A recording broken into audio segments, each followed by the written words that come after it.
They all look like Cloninger uniform charges. Looks like I'm good to go. I'm going to go ahead and seat the bullets. Didn't take this out from the last one.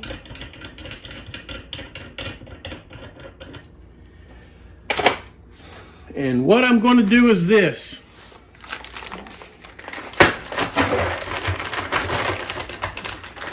Some people have asked, what do I seat to? Well, what I seat to, just to make it simple for me, all of these bullets will have a crimp groove. And I want to put the case mouth right on that crimp groove. Nearly all of these bullets I have, we find a different one here. Both of these are coated bullets. So this top one is the crimp groove. The bottom is a lube groove, okay? Now, because it's coated, it doesn't need lube, but you want to make sure that you crimp it into the crimp groove, not the lube groove. Here's a lead bullet. You'll see the lube already installed. This right here where my fingernail is, that is the crimp groove. And I'm going to seat it so that the case mouth is right on that crimp groove. That way when I crimp it, it's going to crimp right into that groove and it's going to hold that nice and tight under any kind of recoil that I have out of this revolver.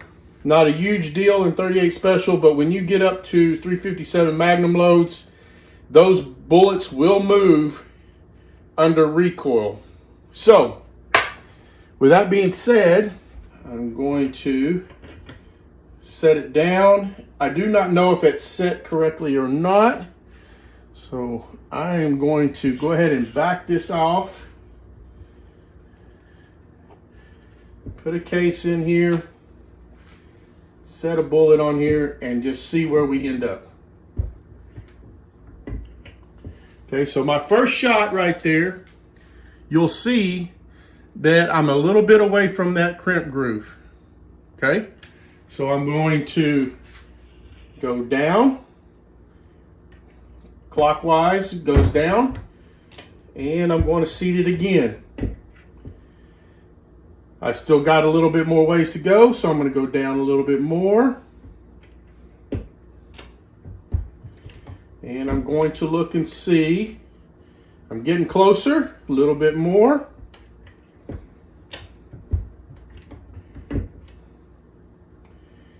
And just a hair more.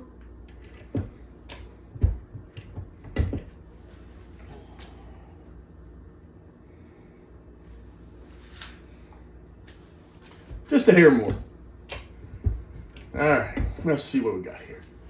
All right, so now if you'll look at it, you can barely tell that it's right there in the crimp groove. Over here on the side, you can see a little bit of light when I get it to focus again.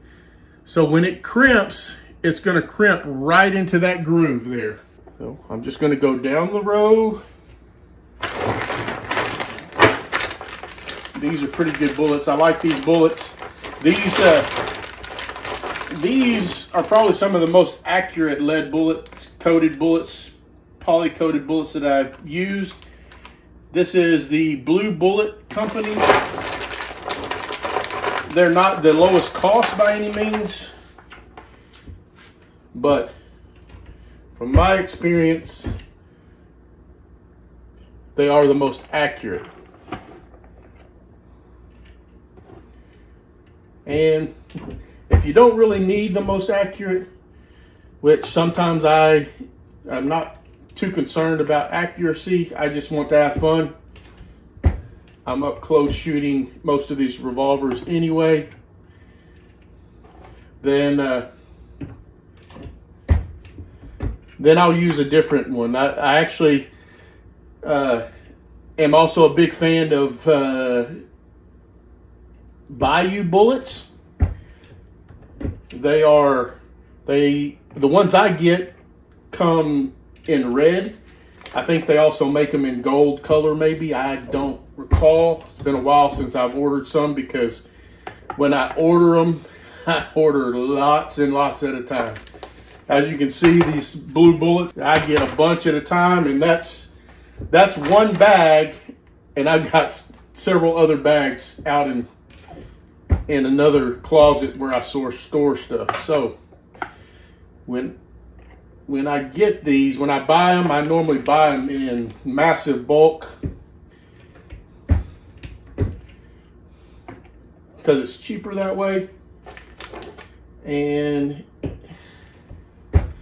whenever I get down close to being the end, then I can order them. And actually, both of these companies ship pretty quickly, but if for some reason there's a backlog, I can order in plenty of time that I won't ever run out. Now, if you look at these bullets, these do not have a lube groove. This is a lead bullet, and it's poly coated. These are made without a lube groove because when they're poly coated, they do not need the lube. So they just make the bullet without it. It's probably cheaper to manufacture that way.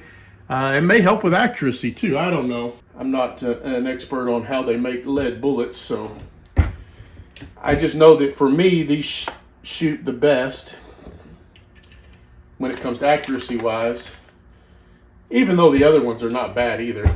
This process, all I'm doing is seating the bullet into the case. Now that bullet's not coming out under normal pressure, but if for some reason you were to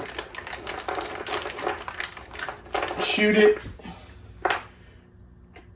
say in a 357 Magnum, which I use these same bullets in 357 Magnum loads, it could move if you don't crimp these bullets into the case due to the recoil of the revolver. So you want to make sure that you crimp these. Somebody's probably going to come in the comments and say, well, I don't crimp. Well, that's fine. If you don't crimp, let me know. Tell me why you don't. I'm just telling you why I do crimp. I'm putting it back in this tray because I'm going to take all of these same bullets and I'm going to crimp them in just a minute, and you'll see that process as well.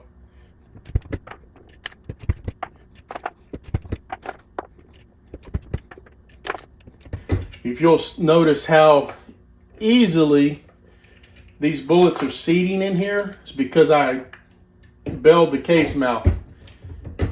If I didn't, it would not be this smooth.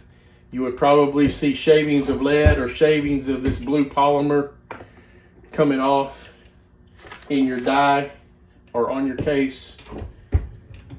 As it is, it's seating right down nicely into the case.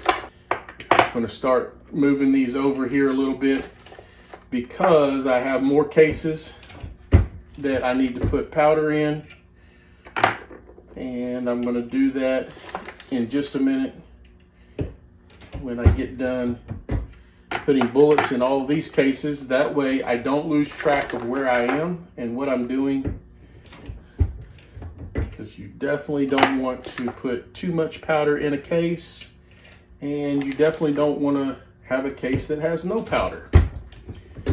Both can be a problem. So I will finish these up, and then I will pull those other cases out.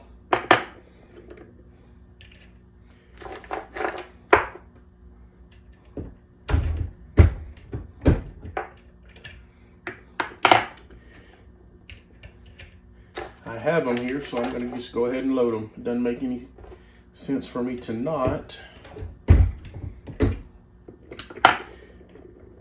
And I really don't need to be loading up any 38 Special because I have a lot loaded up that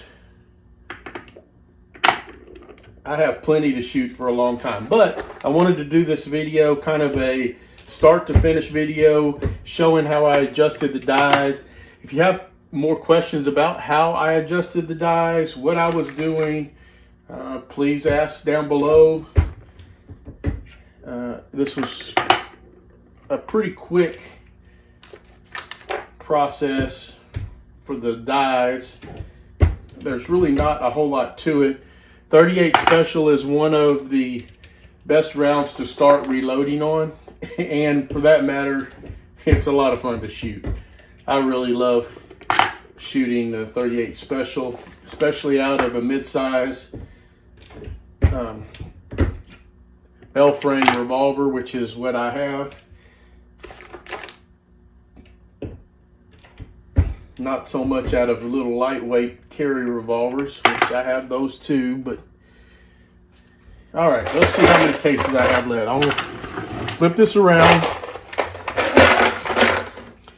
and I'm going to put the cases here and then drop powder in them. And we'll go ahead and load them all up at the same time.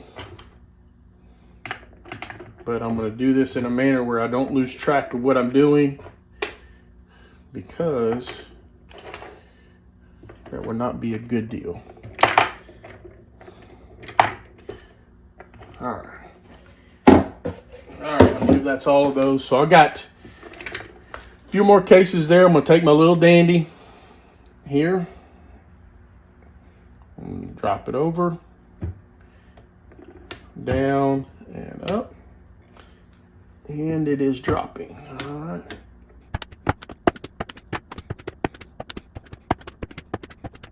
I know you can also do this on a progressive, but this is what I have.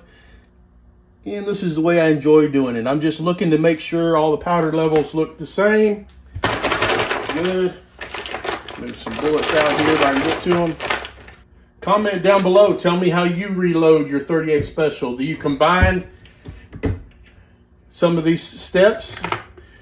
When you bell it, do you go ahead and drop powder in it?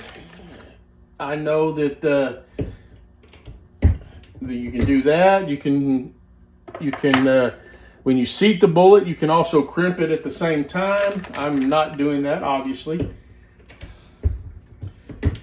but you can. Tell me what you do. I do have other grain weights of bullets, but most of the time these are 158 grain, and that's normally what I shoot. 5 grains of unique or 5 grains of HP 38, and put it underneath a 158 grain bullet. I do have lead with the lube, but I actually prefer these coated bullets. Tell me what you like to shoot. Tell me what you load yours up to. Some of you may load them up powder puff loads and get, I don't know. Some of them you do 3 grains of certain powder and it's just a little bitty powder puff load. Oh my goodness, there went my lights. Well, that brings us to the end of part 5. Please like, subscribe, comment down below, hit that notification bell so you know when part 6 comes out in a few days. Help me grow this channel by subscribing. Help me support this channel by going to bluebirdpnt.com. Have a great day and God bless the USA.